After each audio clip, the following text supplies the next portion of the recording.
Good morning, everybody. Today, thought I'd do a little tips from the truck on my 41st birthday, August 2nd. Um, and today, I wanted to talk to you guys about what body fat percentage should you be.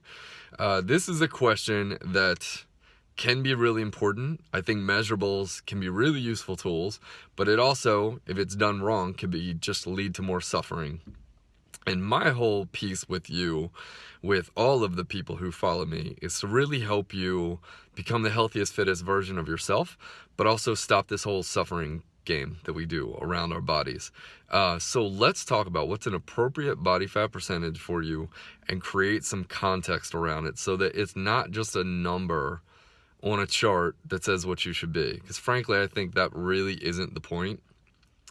You can get pretty down on yourself if you just look at, well, what is my age and what's a healthy goal for me?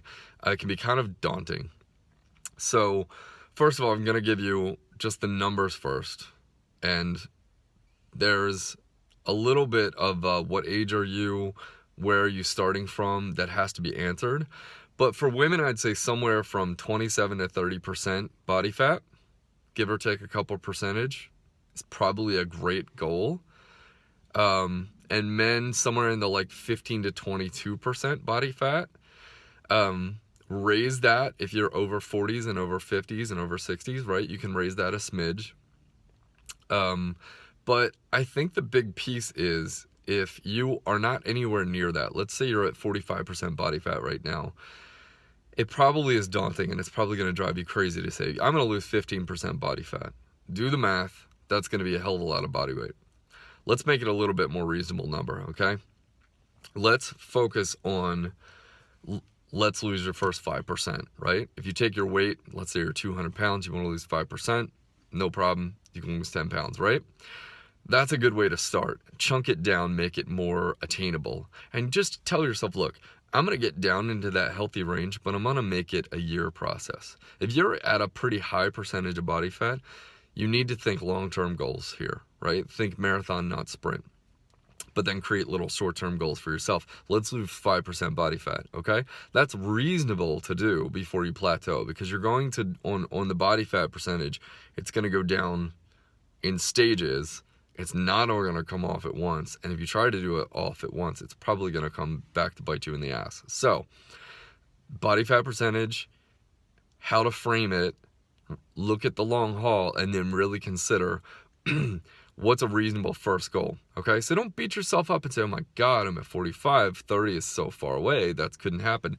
Well, it may not, but what if 40 could happen in the next 3 months, right? I think it could for you if you really apply yourself. I think all the tools you have are right here on this page. They're out there for you. Let's go get them. When you're getting close to that target, sometimes people have what I would consider crazy body fat goals, and they drive themselves to put undue pressure and they turn it into a fear-based mentality around what weight they should be. You have to, as you get closer to this, and I have fought this myself. I've been like, when I was a kid, I was 8 to 12. I was so ripped. Even in high school, I was that weight. Why can't I get there? And what it comes down to is, how much does it really matter to you to be that light? To press the low end of that range? How much does it actually matter to you? And is it maintainable, right? Are you willing to do the type of fitness and the type of impeccable eating to get there? And for some of you, the answer to both of those is hell no. It's going to be like, no, it's just not worth it to me to try to, I have found this myself, to get under 20 is totally reasonable. To try to get to 12 is completely unreasonable. I would have to have a relationship with food that I'm not interested in doing. And the big piece is, at what point are you not trading health for, right? Are you not gaining anything in terms of health? To me, if you're in the ranges that I gave you in the beginning, you're completely in a healthy range of body fat.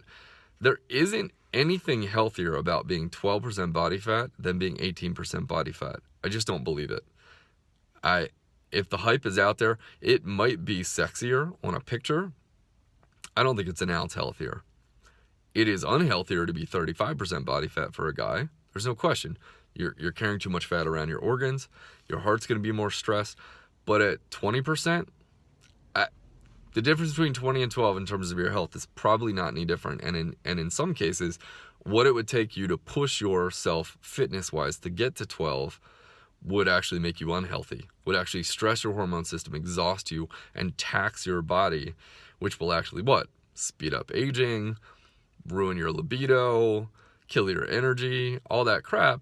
It's not worth it, right? So forget the trade-off. It's not worth it. So ask yourself, how much does it really matter to get this low? What am I willing to do to get there? Is it maintainable? And come up with a reasonable goal for yourself. Okay, so that's my tip for today. Looking at body fat percentage, I had a target for women somewhere in the, like, let's say 27 to 30 or 32% body fat. For men, let's say 15 to 22. These are somewhat loose standards, somewhat based on age range too. You've got to add some if you're plus 50, plus 60. If you have a lot to lose, let's chunk it down and do 5% at a time. And when you're nearing the bottom end of that goal, can you make sure that you're coming to a weight that's maintainable and that you're actually willing to do? There really isn't any point in getting down to the bottom edge of that if it took everything you ever had and it's not a maintainable lifestyle. Unless you just want to do that because you're like, well, I just want to have a rocking body for this summer. So this spring, I'm going to work really hard, and I understand that I'm not going to maintain that. If you're doing that with your eyes open, cool, but let's make sure that you aren't setting a goal for yourself just because it feels like you should. Shoulds will kill you. Shoulds are crappy ways to make goals, okay? So hopefully this was helpful. Hopefully it sort of takes some ease, adds some ease to your perspective around your weight, and helps you come up with a more reasonable target. That's my goal for you, that you have a healthy relationship with your body. And as always, if this post was useful, give it a like, tag a friend who you feel like would be served by this message. And for more tips, make sure to follow my page, David Beers 39-minute workout page. I do all sorts of kettlebell, fitness, nutrition tips every week, just trying to help you guys feel inspired, get some clarity, get moving, and I'll see you next time. Thanks so much.